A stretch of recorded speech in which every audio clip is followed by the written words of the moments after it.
All right, War for Cybertron Siege Sideswipe. Not one I would have... I was rushing out to pick up.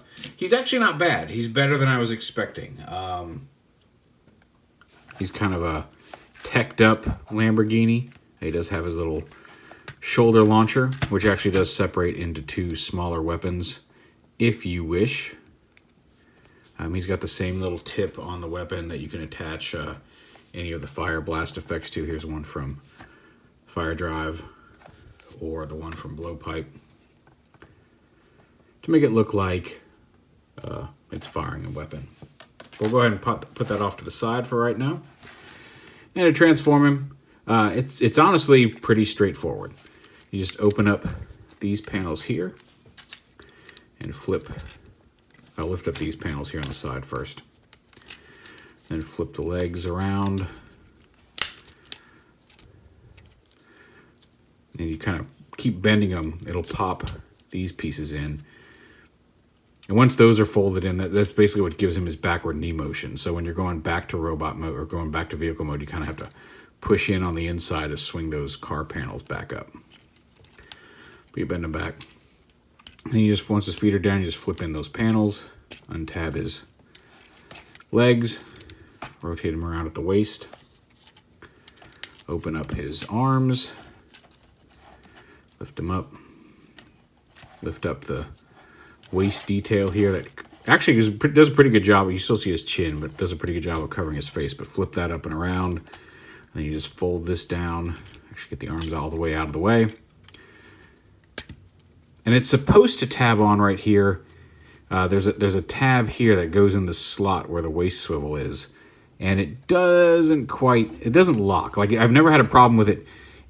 It doesn't like fall loose or anything in robot mode, but it does, like these don't tab in. It'd be nice if maybe there was a little tab here, although that's where the pin is for this joint. But it would be nice if these side panels could maybe tab in and lock that in place a little bit. Because otherwise, these just sit out to the side. I think they look better folded in. You can't always fold them in. Actually, you can fold them all the way in like that. But it would have been nice if they locked this in a little better, because this waist piece just, you can see it's just not even clicking. It just pops right out. Maybe some floor polish will fix that. We'll try that later. But then you just flip out his fist, fold his arms down, and boom, you're done. He does have ankle tilt. That's one of the things that's nice. Like almost all the ones that they've, all the deluxes so far have had some ankle tilt to them, which is nice. And also, I gotta say, just as a line, they feel a lot more solid than, like, there's not a whole lot of hollowness to them. And when there is, you know, like even the legs, when there is some hollowness, like they have a really good job of, they give you some panels to really close up and fill those gaps in. But there's a sturdiness to him. Like moving his arm joints takes a little bit of force. Like they just feel chunkier and heavier than a lot of the mainline figures have felt in a while. So that's a bonus. Now his gun, again, you can have him hold it as a hand weapon. You can split it into the two weapons if you want to give him dual guns. And this piece, the black piece, actually has a little tab on it. So you can, and again, since this piece rotates, you can tab it onto either shoulder if you want to give him his shoulder cannon. Now he does end up having, if you put it on this side, he does end up with the peg behind his head, which limits it a little bit.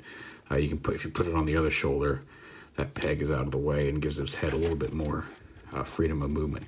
Head's on a ball joint, dual swivel shoulders, as is common for a lot of these deluxes. Bicep swivel, no wrist swivel because of how his hands transform. Does have a waist swivel, dual hinge hips, thigh swivel, the hinge knees. That again, these panels, that's actually really clever the way those panels fold up to fill in the vehicle mode, but then fold down to allow him to give it at least a 90-degree knee bend. And then the hips, or the ankles.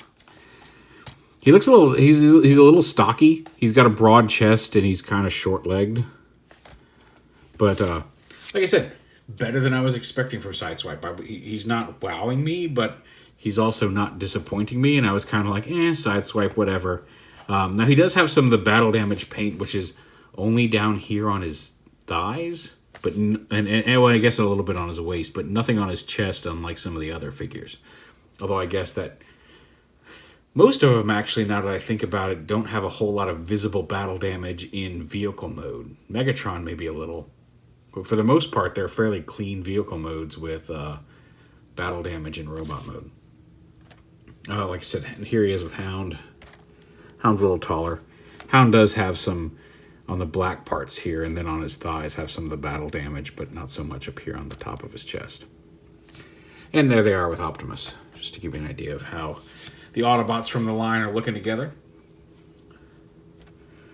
So yeah, like I said, not my favorite of the Deluxes, not the worst of the Deluxes. I think Cog takes that, although Cog has some really neat ideas, but some iffy execution, and we'll get to that when we get to his video. But not a bad Sideswipe, all told. I kind of like the tech detailing under his windshield. And again, from the back, you can really kind of see just how squared off he is. I do wish this piece, again, while it hasn't come loose, I've had, when I'm playing with it, because you tend to kind of just grab them like this anyway, I haven't had any issues with it flopping loose, but it really doesn't peg in there.